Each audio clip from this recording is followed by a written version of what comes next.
जय माता दी।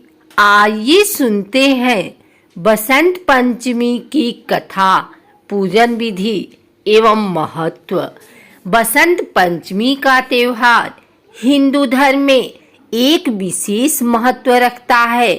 इस दिन विद्या की देवी सरस्वती की पूजा की जाती है। यह पूजा पूर्वी भारत में बड़े उल्लास से की जाती है। इस दिन स्त्रियां पीले वस्त्र धारण कर पूजा अर्चना करती हैं। पूरे साल को जिन 6 मौसमों में बांटा गया है, उनमें बसंत लोगों का मनचाहा मौसम है।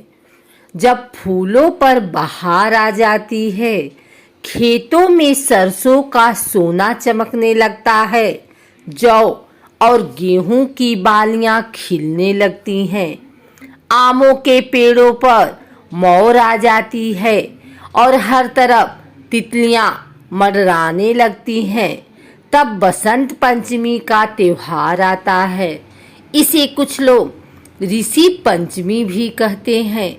बसंत ऋतु में मानव तो क्या, पशु पक्षी तक उल्लास भरने लगते हैं।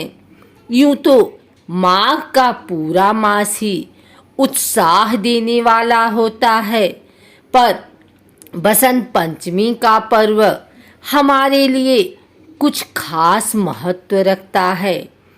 प्राचीन काल से इसे ज्ञान और कला की देवी माँ सरस्वती का जन्म दिवस माना जाता है।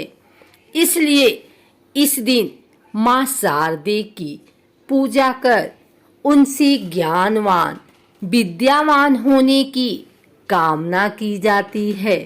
वहीं कलाकारों में इस दिन का विशेष महत्व है। कवि, लेखक, गायक, वादक, नाटककार, नृत्यकार अपने उपकरणों की पूजा के साथ माँ सरस्वती की वंदना करते हैं। आइए जानते हैं माँ सरस्वती के अवतरण से जुड़ी पौराणिक कथा और महत्व तथा पूजन विधि।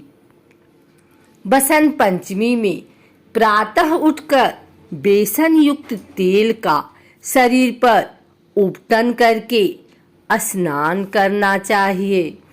इसके बाद स्वच्छ पीले वस्त्र धारण कर माँ शारदा की पूजा करनी चाहिए। साथ ही केसर युक्त मीठे चावल अवश्य घर में बनाकर उनका सेवन करना चाहिए।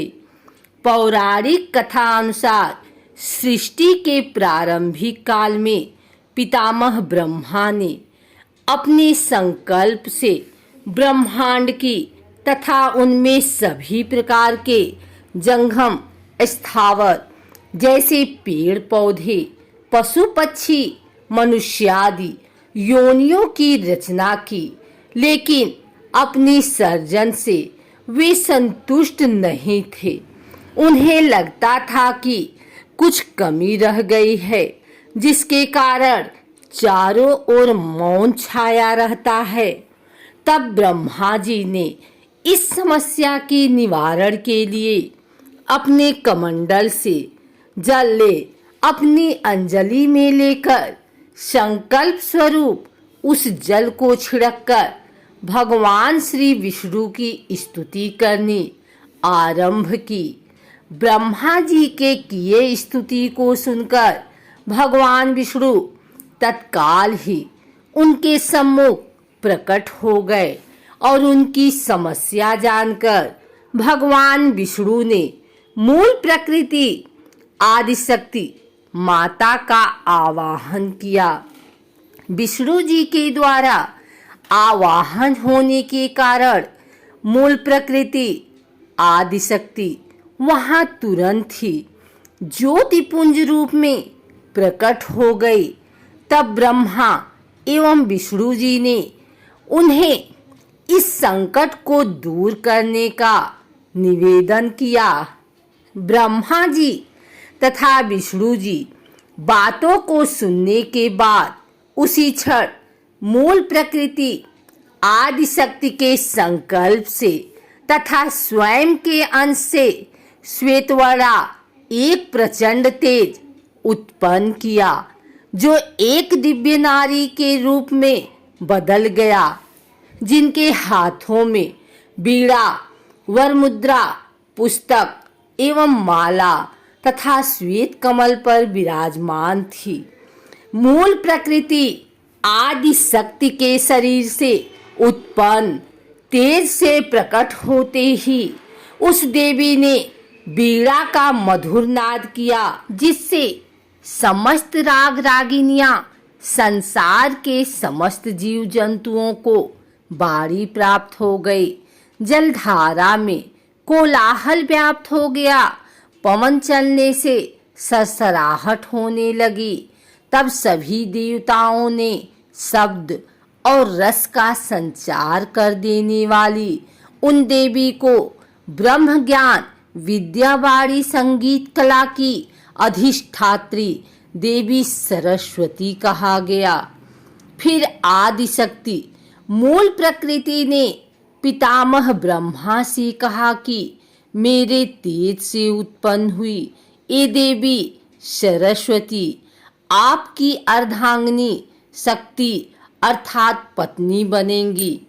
जैसे लक्ष्मी श्री विष्णु की शक्ति हैं, शिवा शिव की शक्ति हैं, उसी प्रकार ये सरस्वती देवी ही आपकी शक्ति होंगी। ऐसी उद्घोषणा कर मूल प्रकृति ज्योति स्वरूप आदि शक्ति अंतर ध्यान हो गई। सरस्वती को वागीश्वरी, भगवती, शारदा और बीड़ावादिनी सहित अनेक नामों से संबोधित किया जाता है। ये सभी प्रकार के ब्रह्म विद्या बुद्धि एवं वाक प्रदाता हैं। संगीत की उत्पत्ति करने के कारण ये संगीत की अधिष्ठात्री देवी भी हैं। ऋग्वेद में भगवती सरस्वती का वर्णन करते हुए कहा गया है, सरस्वती के एक मुख 4 हाथ हैं, मुस्कान से उल्लास 2, हाथों में बीड़ा, भाव, संचार एवं कलात्मकता का प्रतीक है। पुस्तक से ज्ञान और माला से इस निष्ठा सात्विकता का बोध होता है। वाहन राजहंस सौंदर्य एवं मधुर स्वर का प्रतीक है। इनका वाहन राजहंस माना जाता है और इनके हाथों में वीणा, वेद ग्रंथ और स्फटिक माला होती है। भारत में कोई भी शैक्षणिक कार्य के पहले इनकी पूजा की जाती है। अगर आपको हमारी वीडियो अच्छी लगी हो तो इसे लाइक करें, कमेंट करें, शेयर करें और हमारे चैनल भक्ति गाथा को सब्सक्राइब करके बेल नोटिफिकेशन ऑल पर सेट कर लें, ताकि आगे आने वाली वीडियो सबसे पहले आप तक पहुंच सके। धन्यवाद।